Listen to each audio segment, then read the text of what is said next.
chat screen will come up and it says to everyone. That's the way you're going to let me know if there's something that you need to say, or if there are issues that you need to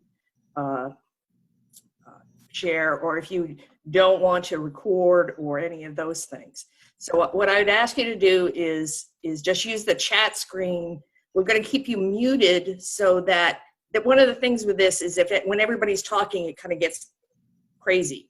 So we're going to keep you muted, and if you either have a question, you can ask me directly, or you can just put I, which is my initial, in there, and I'll say, oh, look, Jaquette wants to talk, so let's open that one up, Michael, and we'll go ahead with that. How's that work, Bruce? Okay, sounds fine. All right. And I want to thank Irene Burgess of Andalusia Institute, and Michael Watson of the Georgia College Foundation, and Janet Kellhofer of Georgia Writers Museum, all you folks who've been organizing these matters. We usually start with a couple of announcements about you know, a new critical book or two that relate to O'Connor, and I want to recommend that has nothing to do with today's stories, I think, but I want to recommend to you this new book called Administrations of Lunacy. It's the new book by Mab Segrist, who was here in town a few years ago as the Newell Scholar, and oh my, this is the book about Central State Hospital and everything it means. It is a wonderful and horrifying read. I just ate it up.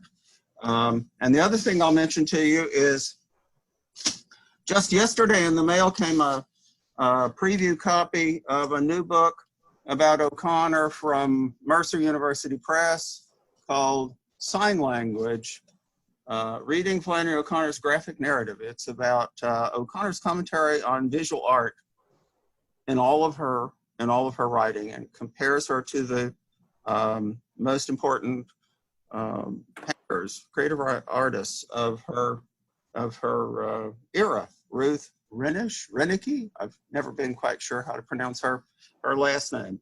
Hot new book. Okay. Oh, let me also mention that I finally, I think I've finalized the call for papers for the O'Connor conference we're going to host in Savannah in February of 2021, if we can. It's about Flannery O'Connor and families. Anybody who wants to contact me and see what the call for papers looks like, just send me an email, bruce.gentry@gcsu.edu. Okay, on to the stories. These presentations that I give, insofar as I give presentations at these book club meetings, they tend not to be coherent lectures.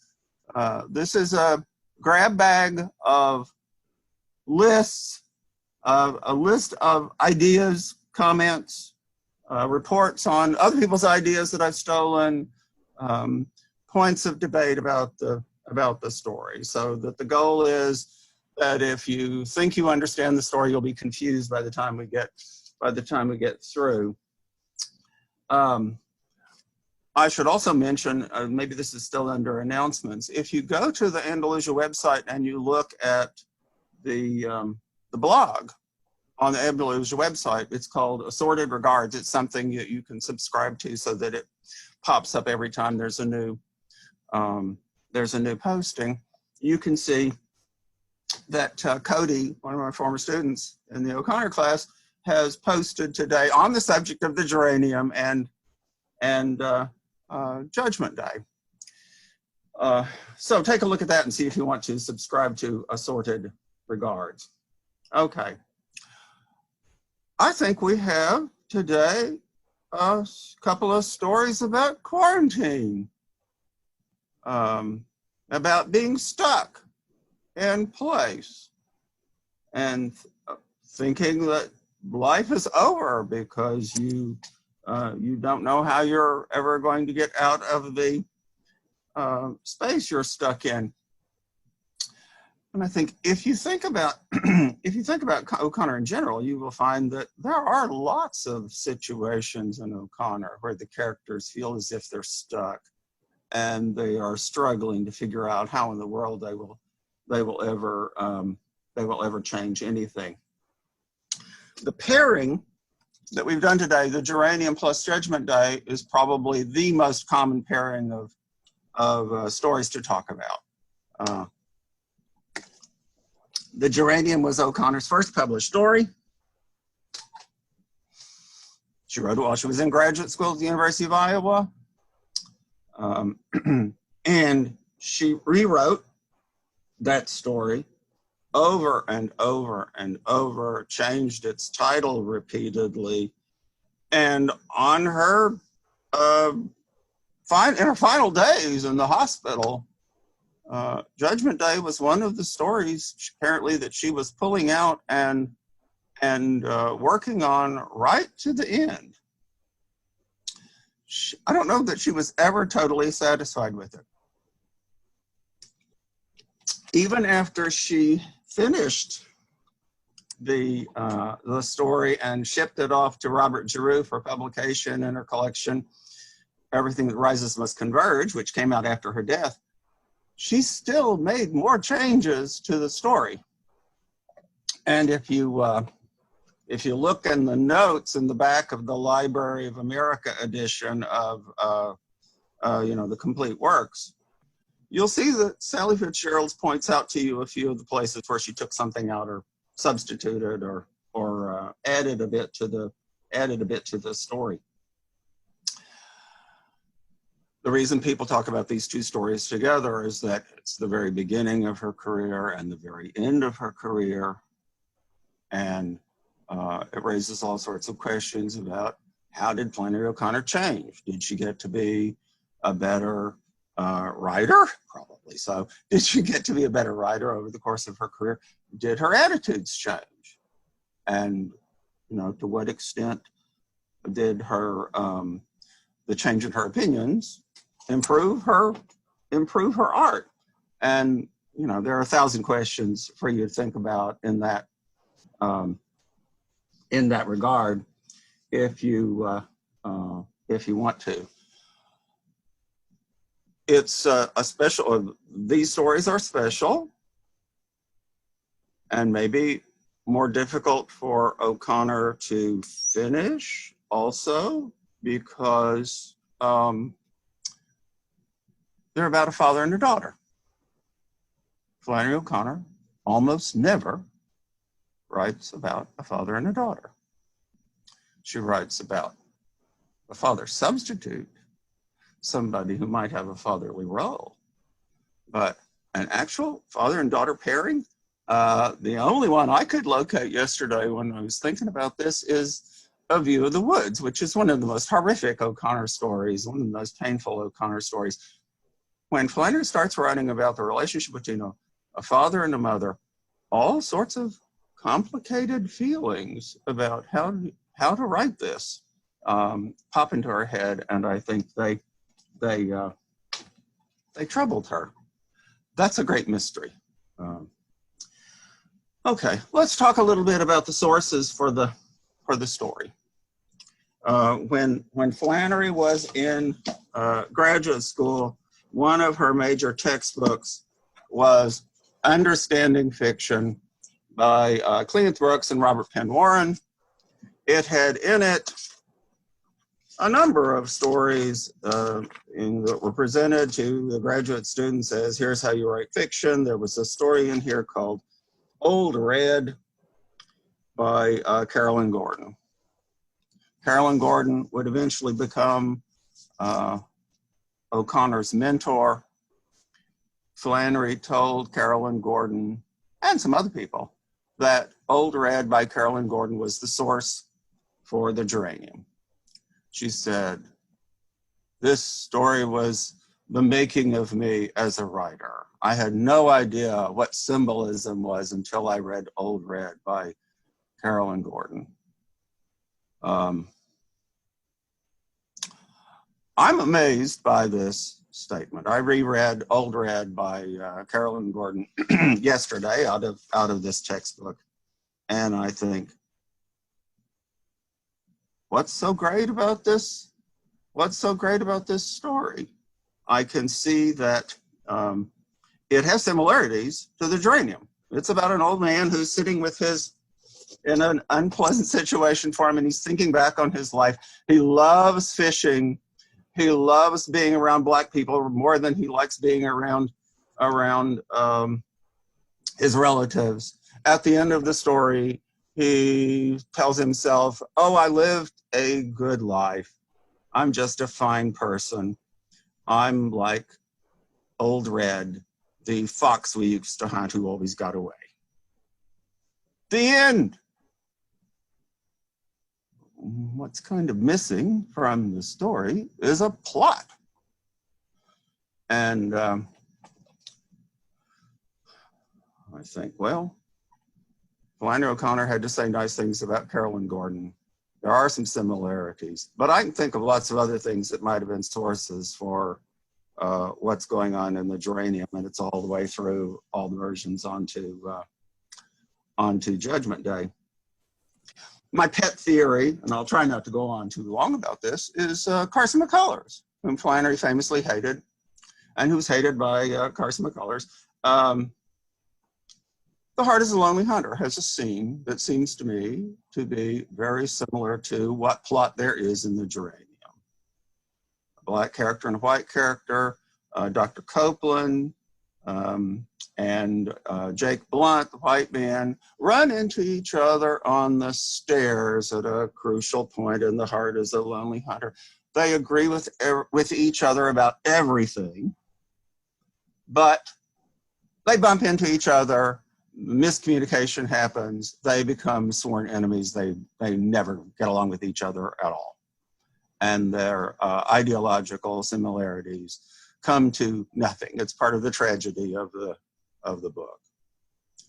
And I think, okay, maybe Flannery started with the Carolyn Gordon idea, but as for coming up with a plot, I think she borrowed it from her, to some extent, role model and her rival, Carson McCullers. If Flannery was thinking about the Geranium as a story in which symbolism is key, probably the key symbol is that Geranium.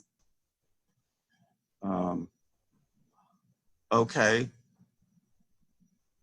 it's not a particularly rich symbol.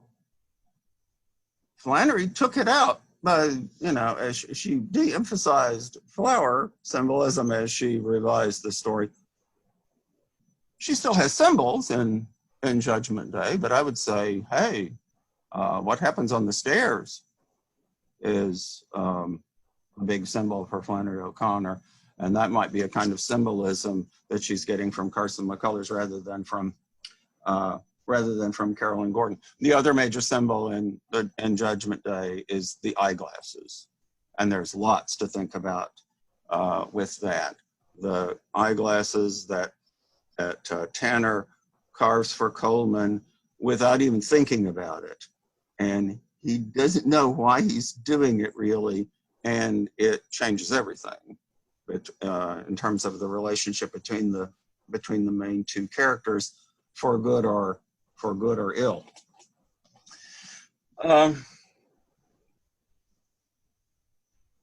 So one of my answers, okay, a couple more comments about sources. Cody, in his blog posting at Assorted Regards this morning, says, well, of course, the reason Flannery wrote these stories is that she felt the way her main characters feel in the story. She is away from home when she's writing the Geranium. She can feel like she's out of place. She can feel nostalgic. She can feel homesick. And she wanted to find a way to put that into a story. She thought that, that would be writing about what she knows. And I think there's some truth to that angle too on the story. Okay, On to the next topic. These are stories about race. Catherine Laborde, who's writing a book about Flannery O'Connor's time spent in New York City,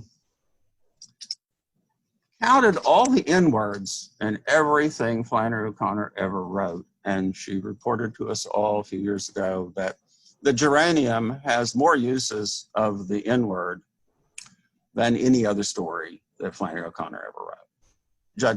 Judgment Day doesn't begin to have as many uses of the word, even though it is considerably longer than the Geranium. So that's kind of a way to insist that this is a story about race, right?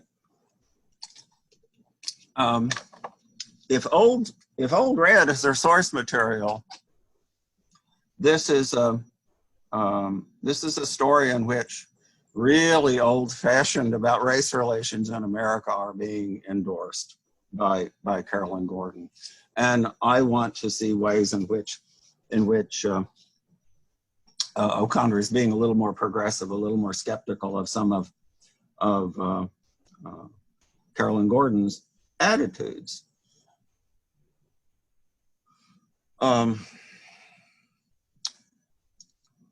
When you go to from the earliest version of the story to the late version of the story to Judgment Day, by the time Flannery writes that story, she is a great devotee of Teilhard de Chardin, the Jesuit anthropologist who was trying to reconcile Catholic dogma with the fossil record.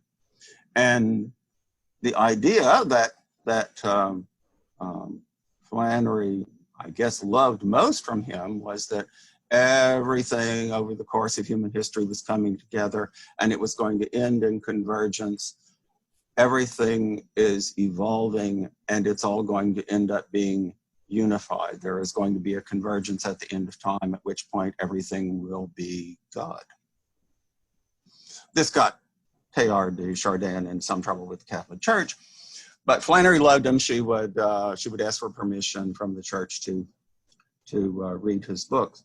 She took this story and she put it at the end of the collection called Everything That Rises Must Converge. And so it seems reasonable to me to say, okay, this is the story where we're supposed to see convergence. Well, where do we see convergence on the topic of race? I would say it's in the character of Dr. Foley. Nobody like Dr. Foley appears in the Geranium. He is mixed race. He is the future. Flannery knows it. Even Tanner knows it. Tanner knows this is where the world is going, and Tanner, to some extent, adjusts and accepts that this is the way the world is going. Do we see this as progress on O'Connor's part in terms of race relations? Is she figuring out the civil rights movement over the course of her career and treating it this way in this story? I tend to think so, that the answer is yes, about 4 days a week. Other days, I think, she's still asking us to have a lot of sympathy for a character who is somewhat racist. I'm still I have very mixed feelings about this story. I think it's fascinating. I'm just not sure what I'm supposed to conclude about it. It seems to me it's fairly key that Dr. Foley wants Tanner and Coleman, I think, together to run a still for him. If he decides to work for Dr. Foley, which would be a momentous decision, that's what he would do. And I think, the story says that would be a good move on Tanner's part.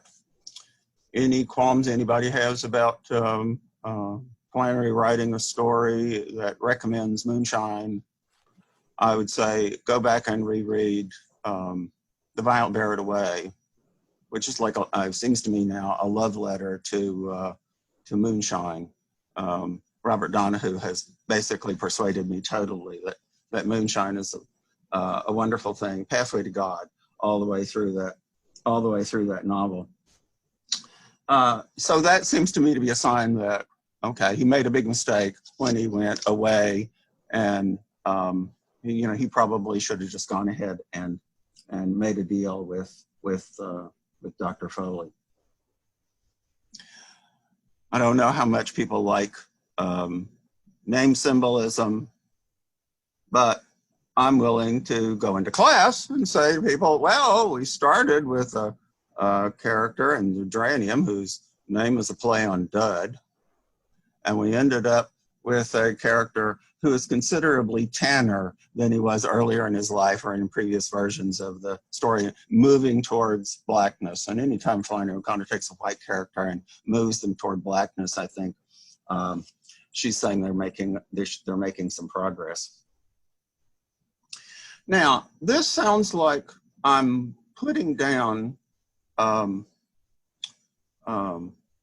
geranium, and I don't want to do that totally. I think, there's a reason why it was Flannery's first publication. It's a breakthrough work in a way. And I'll just point out quickly to a couple of details. When things that you might not expect her to write if we were supposed to believe that going from Georgia to New York City was a terrible, terrible, terrible thing, and everything's wonderful back in Georgia. Okay? Flannery's too good a writer to make things so clear and one-sided as that. Okay, examples. When Dudley remembers what the river was like back home, where he and his black friend would fish, he remembers, oh yeah, there was a lot of trash in the river. It wasn't perfect. And I think, okay, here's some realism creeping in. We are not just romanticizing where this comes from.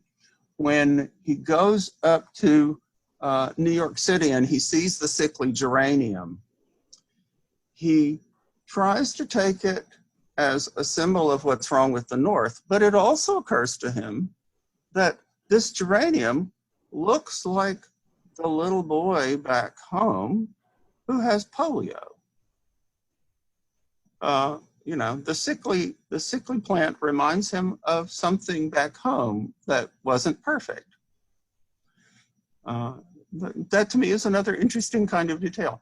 Third example, and then we'll move on. When he talks about integration in New York City, even Dudley comes up. I mean, I'm not sure if it's Dudley or if it's the narrator, but I think it's mostly Dudley. Comes up with a comparison that seems to me to be very positive. He says, when he sees all the races mixing together, it's like looking at vegetables in soup. And it seems to me that sort of a way of thinking about integration is pretty positive. And it doesn't quite fit into the notion of North and integration all bad, South and segregation all good. I think O'Connor's always looking for complicating factors she can throw into the story. All of this stuff that I'm talking about at race is also related to the topic of how does Flannery O'Connor feel about the North? How does Flannery O'Connor feel about the city? And it's tempting to say that Flannery was totally devoted to the South, totally devoted to rural life, and that she thought that everything's great in rural life, cities are bad for you. And she came up with some, one-liners that are fairly memorable about, you want to get out of Atlanta as quickly as possible. Don't stay in the big city any longer than you absolutely have to. And yet I will just make this grand generalization, prove me wrong. What Flannery O'Connor thinks is good about cities is that they test you, and you need a trip to the city every once in a while. One trip's not enough. You need to go to the city every once in a while. And yes, you will be stressed by it. You will be tested by it. But if you just stay home in your rural home, in your rural community, and God forbid you should live in the suburbs, well, then you really got problems, because then you're just going to stay in your rut, and that's not going to be good for your soul. We just, we have a really interesting question. Sure, go ahead. McQueen. You want to entertain that? Jessica, you want to unmute yourself and ask your question? And tell us where you're from. Well, I am originally from a small town called Central Hatchie in West Georgia, but I live in Milledgeville now, so I am a Milledgevillian. And I was thinking, when I read these stories, what stuck out to me was this strong sense of paternalism, of a kind of responsibility on behalf of Dudley or Tanner to kind of engage with the neighbor, with other Black people in general, from a kind of I know best, and I'm a benevolent, almost father figure who can provide guidance. And so when Bruce brought up that choice of centering a father-daughter relationship, I thought that, perhaps there is a connection. Maybe some people would say definitely not, it's unrelated, but I was just curious to see if there was any thoughts on that. Well, okay, sure. O'Connor is totally devoted, at least in her head, to patriarchy, and she is totally devoted to her own father. And yet, I think when she writes about fathers, she brings out, and father figures, she brings out all of their flaws. She can seem quite anti-patriarchal.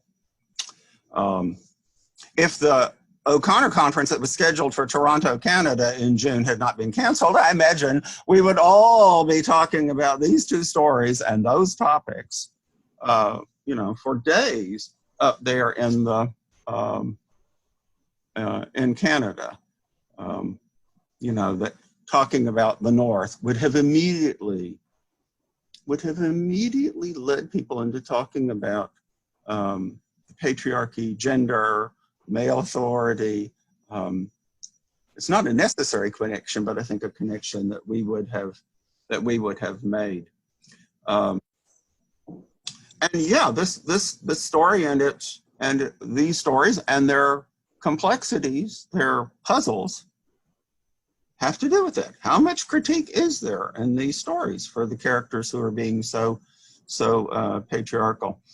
I once had an African-American student in the Flannery O'Connor class who greatly improved her grade writing about Judgment Day. And she and I agreed that she would write a paper on the topic of does Coleman like Tanner? And her answer was no, 1,000 times no. And she got so interested in seeing the story, not just Coleman, as an attack on Tanner, that it was really quite an impressive performance. So I've had it proven to me that there's plenty to look at in the story to say that Tanner is being critiqued, and every aspect of his character, including his idea that he's Big Daddy, is being critiqued along the way in the story. Okay, thank you. We have another question. You're just bringing them up. Cheryl, all right. Cheryl has a question. Cheryl Jones. And Cheryl, you want to also say where you're from? Do I need to, hang on. Do I need to, I'm No, you can don't gonna- have to hear do me? anything. Michael's doing it. Yeah, I'm going to okay. mute and unmute you when you have questions, so don't worry about it. Okay, great. Thank you, Michael. I'm curious to know what Bruce thinks in terms of why O'Connor continued to work on the same theme, the same story. From what I've read, she rewrote, she had other versions of both the Geranium and Judgment Day. Sure. And I'm curious as to why you think she did that. Right. Well, I think she never thought she got it right. It was very close to her heart.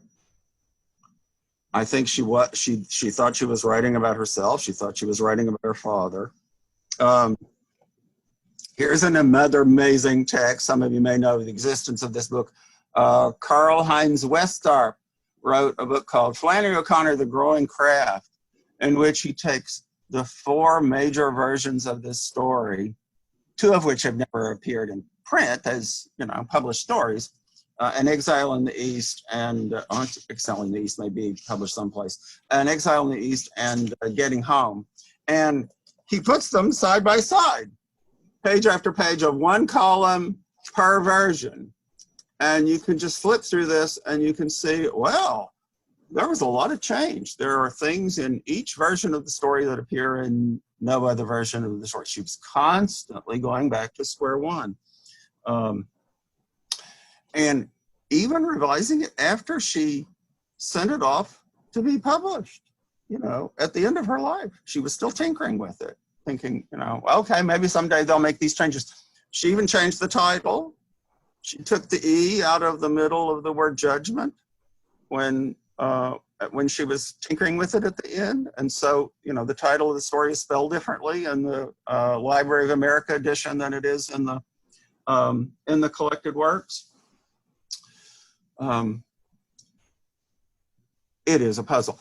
There are lots of things that Flannery wrote that she struggled with mightily, and she's got lots of versions of. And this seems to be at the more extreme end. And I just think she had just written Revelation and Parker's Back, which are both wonderfully masterful stories. And I think she was just trying real hard to get up to the level of those 2 stories. I think in creative writing class, we would talk about sometimes you can overwrite. If you consider too many possibilities, for something you're working on, you can get to the point where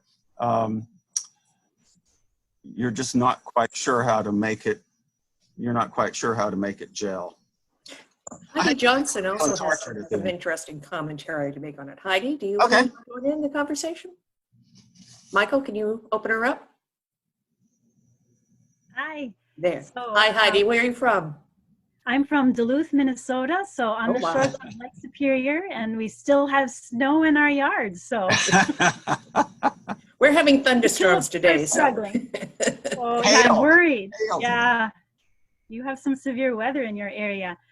I love Flannery's letters. That's what I always go back to. So in my comment, I quote a letter that Flannery wrote to Mariette Lee in 1957, where she talks about geranium and how she didn't necessarily have experience with an old man who went to live in a New York slum, but she does know what it means to be homesick.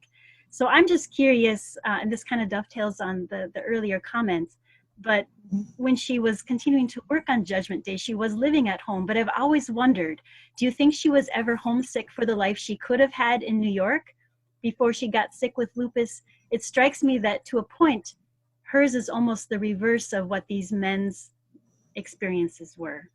Oh, sure. I would agree with that. And maybe that's some of the tension in the story, is that,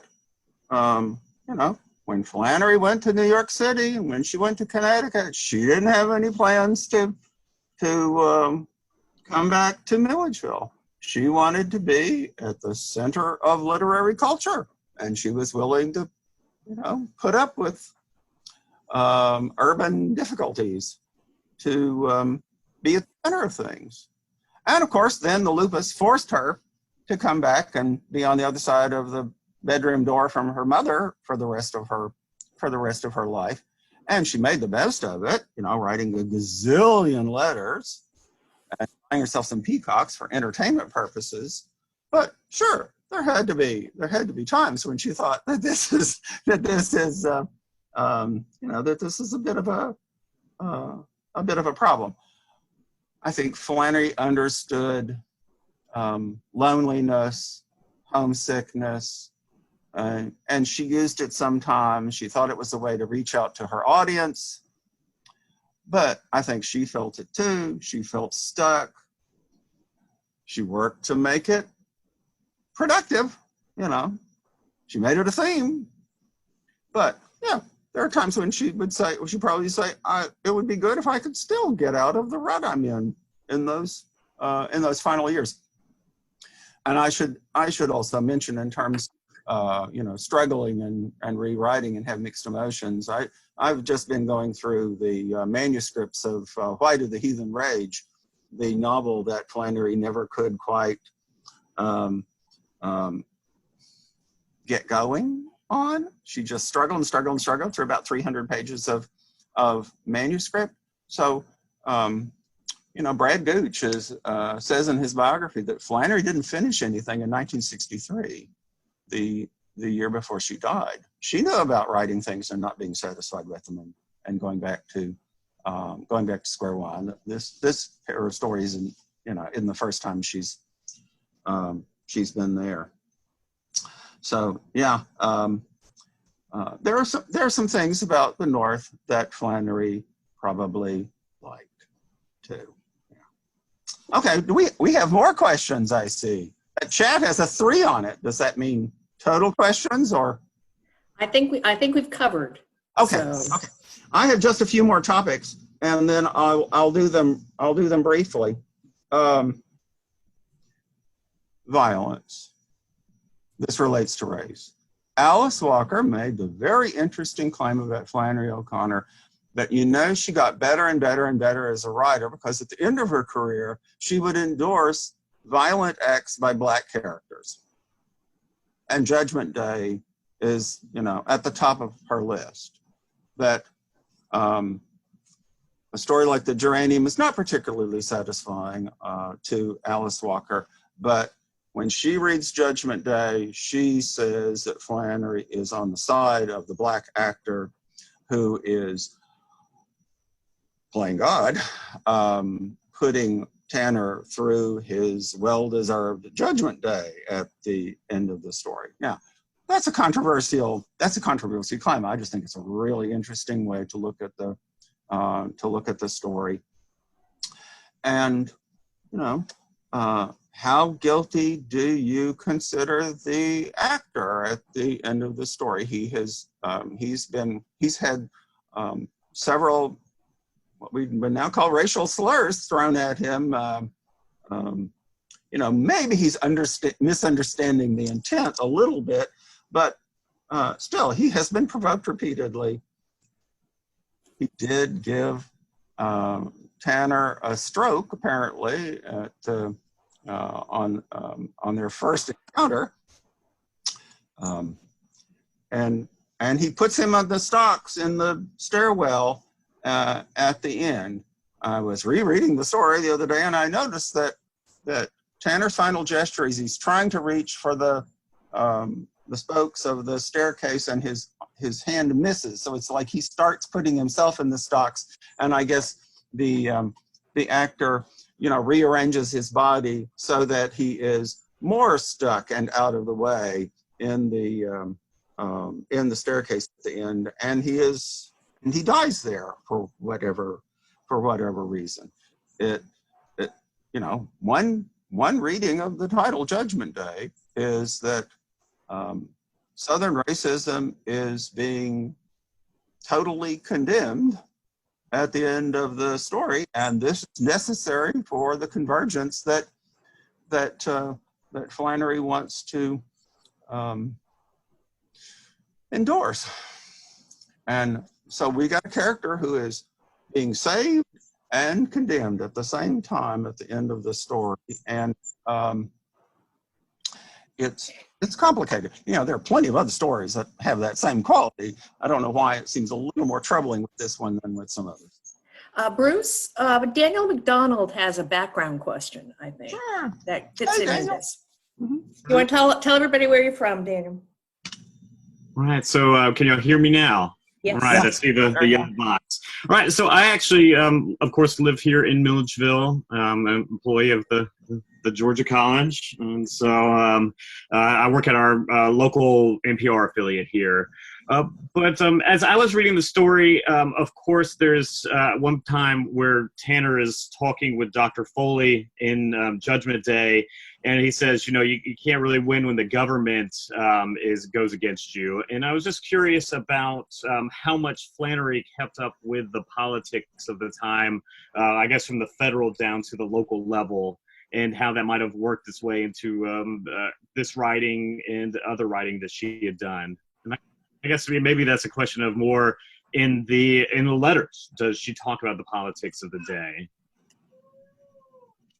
Well, she makes little wisecracks about politics regularly in the story. Somebody who's been recently rereading letters might want to weigh in here. There is a book by Hank Edmondson a couple of years ago about Flannery, political thinker, and a bunch of articles. She thought about political philosophers a fair amount.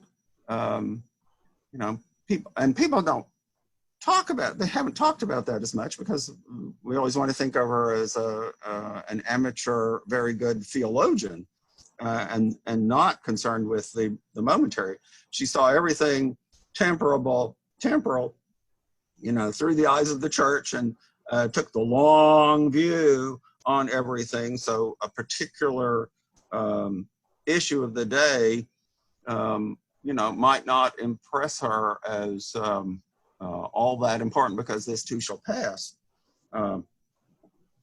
But you know, she read the newspaper every day, and I think she was probably following things. I imagine she made a lot of wisecracks and made a lot of jokes about what was going on in politics. There are people whose angle on Flannery O'Connor generally is that she's a Cold War writer, and she's all about the politics of the 50s and the you know, the cultural, social currents that are blowing up in her time.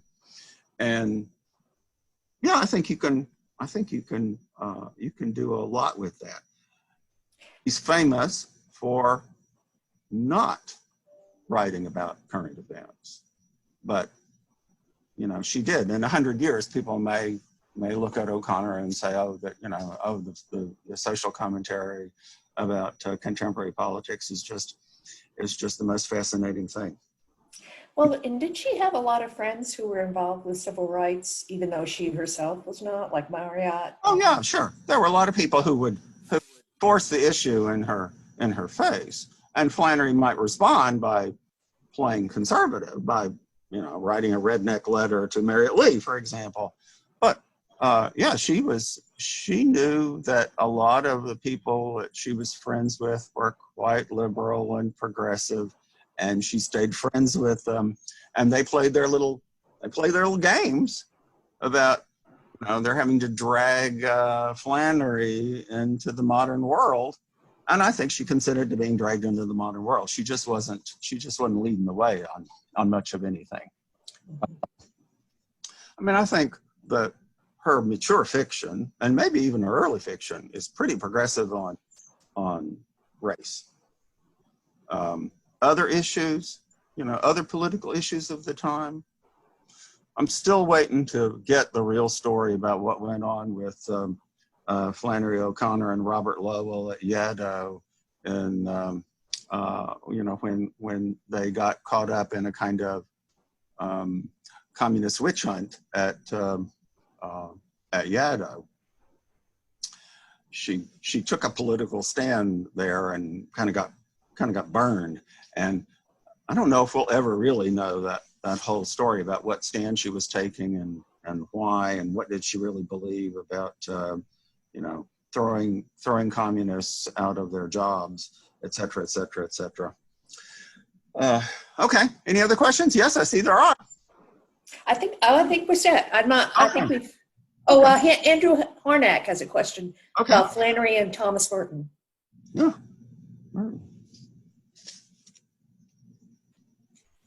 And then Daniel can speak I'm again. unmuted. I think I'm okay. Mhm. I'm interested in the relationship between Flannery O'Connor and Thomas Merton. I noticed that after Tanner had carved out those glasses, the story says that the Negro reached for the glasses. He attached the bows carefully behind his ears and looked forth. He peered this way and that way with exaggerated solemnity. And then he looked directly at Tanner and grinned or grimaced. Tanner, now this is what I think grabbed me. Tanner could not tell which, but he had an instant sensation of seeing before him a negative image of himself, as if clownishness and captivity had been their common lot. The vision failed him before he could decipher it. I don't know just to what degree Flannery and Tom, Father Tom, shared ideas, but Thomas Merton is well known for his understanding of two kinds of selves that we all possess. False selves, which are generated by the culture and the environment in which we live that we take upon ourselves, and then a true self, which lies way deeply down, seen when one is living a contemplative life, when you're just quietly looking at yourself. Visions of a true self come upon one. And I'm wondering, Bruce, if you can help me understand whether or not the relationship between Thomas and Flannery was deep, so deep that Merton's understanding of how we are as selves, true and false, can be perceived when we wear the right glasses. Okay. Well, I don't know a lot of details, but I've always taken it for granted that O'Connor and Merton were aware of each other, sympathetic with each other, on the same wavelength in lots of ways.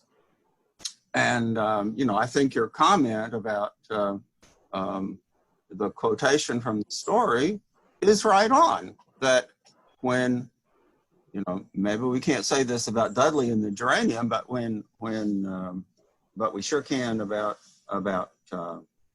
Tanner in Judgment Day, that when he looks at this other person that he thinks is his opposite in lots of ways, the separation breaks down. To some extent, it breaks down because he's the white boss who can make things happen, and it's a matter of his white privilege and racism. But there are also moments when Tanner seems to grow up, and that he knows that there's something wrong with his old worldview. And I think, Flannery would look at somebody like Merton and see a thinker who was showing her how to believe that could actually happen in the mind of a character like Tanner, the one she's got a hold of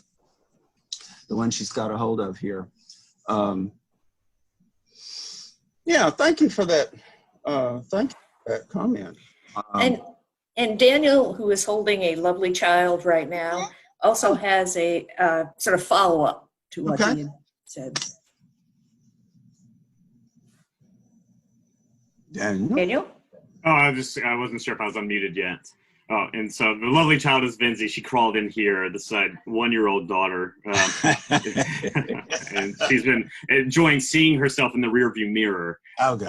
No, but I was just digressing back and probably just delayed in my typing because of the child. But I was just, I was saying it's interesting to hear that a story like Judgment Day wouldn't be seen as political, given when it was written, and just the just enormous political changes on the racial front that were going on at that time. And I mean, really, in reading it in our time right now, I mean, the politics of race at the time are just utmost on my mind when reading it. And, you know, I think that she especially does with the character of Dr. Foley, you know, bring it so much into the political sphere because they're talking about the government again. And but then there's also this idea that, from my understanding, was so common parlance in that time, is that, you know, the blacks were going to take over everything, and we'd all be working for the blacks. And, you know, and that's what, you know, she has Dr. Foley straight out saying. And then, you know, for me, when I look at it in that light, and of course that's one of the great things about O'Connor, is you could come to it so many times and take so many different things away from it, and none are necessarily right or wrong, but that, you know, the judgment is on her, and she and herself is judging herself, you know, with that talent of the geranium, and, you know, she has the outcome that she does. I mean, I see, you know, the negative mirror, you know, being her as Tanner, and, you know, so many ways to look at it in the negative mirror that she does mention earlier in the story. Sure. I agree that one way to read the final three stories is to say it's Flannery O'Connor looking back on her career and judging herself, and, you know, feeling good about how much she's accomplished, and confronting what she thinks of as her failures, her inability to accomplish everything she wanted to accomplish. And so you can go from that notion to right away to saying she's Tanner, and that some of the faults she's giving a hard time for here are her own faults, too. I just have two more comments that I want to throw at you, and they're short. So let me get them out, and then we'll see what other questions are out there. If you haven't ever seen Tommy Lee Jones's movie, The Three Burials of Melquiades Estrada, I would say, by all means, get your hands on that movie and think of it as a rewrite of Judgment Day. Tommy Lee Jones rather famously told everybody who was working on the film that they had to read Ecclesiastes and stories by Flannery O'Connor to get their head around what they were going to do with this movie. What I love about the way he handles the retelling of this story, he changes a lot, but a lot of the plot is about trying to get somebody properly buried. And at the end of the Tommy Lee Jones movie, my theory is that he's saying the old home doesn't exist. Maybe it never existed. We just have to live by belief in that lie at the end. There's no alternative. And this is one of the situations where I go from the, you know, the artistic spinoff by somebody else back to the source material of O'Connor, and I say, well, gee, maybe that's in O'Connor. To what extent was Tanner, and Dudley especially, making up his notion of the home he wanted to go back to? Maybe it was never there. You know, maybe his Georgia is just a figment of his imagination. So go see that movie and tell me what you think of it. And then the last thing, let's see, have I got the book here? Yes, I do. James McLeod wrote a book a couple of years ago, self-published a book about his friendship with Flannery O'Connor. And he talks about the writing advice that Flannery O'Connor would give him. And part of it was about Judgment Day. And Flannery said, it's very important to think about the music of what you write. And You don't have to be particularly musical on your own. You can steal things. And she gave James McCloud as an example. The ending of Judgment Day, for example. The rhythm of the final words are, and her good looks have mostly returned. She stole the rhythm from an old country song called The Wreck of the Old 97, which is about a train wreck, an old train that's wrecking. And, the guy who's trying to run the train is killed by the 97. It's an old-timey country song. There are lots of performances of it on YouTube, and I think that's just delightful. And all the other things she's doing at the end of this story, she is also thinking once again about how it sounds and how to make it musical. And I just think that's a delightful detail. Anything else anybody wants to say or throw out? Comment? I see the chat. I think Daniel McDonald gave us the YouTube for that song, right, Daniel? Oh, you did already? That was quick. The Johnny Cash version. I looked at the Roy Acuff yesterday, and it ends, and the final words of the song are about telling a woman she better be good to her man because of what she's learned from this story somehow. It was a very odd. It's a very odd way to end the song, I thought, but it fits O'Connor's story that she might be thinking about how a woman should regard an old man who's wrecking his life. But what she stole was not the content, but primarily the rhythm of the words. Anything else, folks? So if you're on a tablet or a phone and you are, it's harder to access the chat, you can also just wave in front of the camera and Irene can call on you and you can. Well, Kyle Rick has wait, and then Dan. Hi, Kyle. Okay. Hi, Bruce. I was just wondering if you could give us the name of the book you spoke about at the beginning about Central State Hospital. Can you give us the name of that book again, please, and the author? Yeah. Mad Segrest, Administrations of Lunacy. There. I never thought I would want to, how soon can I get back to reading a history of Central State Hospital and how it ties in with every other social issue of its time. But I just thought this was great. I think she ought to win big prizes for this book. And she talks about O'Connor, not that much, every once in a while she'll throw in a quote. She's written criticism on O'Connor elsewhere, but she leaves it out of this book, and she just concentrates on everything that made Central State Hospital what it was. And it's fascinating, and I'm shocked I knew so little. I've read a few things about Central State Hospital and taken the tours. Okay, but the value of the book to me is there are all sorts of applications that I can make to O'Connor's stories that she doesn't finish. She's just bringing up all this gold mine of information, all the things to think about, starting with the definition of what is insanity. Anyway, she says about 3 times, what business has the state of Georgia got in deciding what the definition of sanity is? that comes off as rather amusing as she repeats that refrain. So yes, I definitely recommend that book.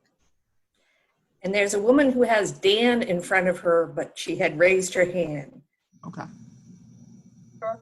We just share. Hi there. We are muted. Unmuted now, Michael? Yeah. Thank you. So I'm just asking for a projection on the part of the administrators and college-connected folks. Is there a sense that something will resume in August? and we'll be getting back to more of a state of normalcy. Is there any planning that can and should be going on? I just feel like, in a way, I'm treading water, just doing a little of this and a little of that and catching up on some things. I'm tired of weeding, I can tell you that. But I just really am wondering, is there any kind of timeline that the college, anybody, Andalusia is envisioning for reopening? I know the governor has been thoroughly trounced, but and rightly so. But can we look forward? I will. And Irene might have an answer to that. Yeah, Michael, answer that. Michael, yes. Yeah. Those conversations, are going on. Sure. I am thankful that I'm not in any of those, and I don't have to decide anything. We are, in one way, lucky that a lot of those decisions aren't made actually on our campus. That's going to be made at the University System of Georgia level. Right. So, what they're talking about, who knows? Like our guidance for closing and all that came down from the chancellor of the system. So that's where I think you're going to see these decisions are really made. But I know the Dr. Dorman and the cabinet, they meet, weekly, and their conversations are about, what is reopening going to look like, looking at different plans for different things that might happen, and what that's going to look like. So yeah, they are talking about it, but as far as a projection, who knows? We'll have to see how things play out.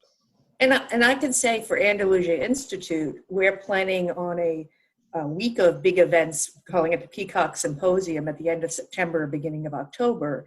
And what will be involved is we're going to have a writer's boot camp. So if anybody who wants to work on their writing can come to that. You don't have to be a professional writer to come to that. And then we will have public viewing, hopefully, if we're all allowed in the same room, of the displaced person.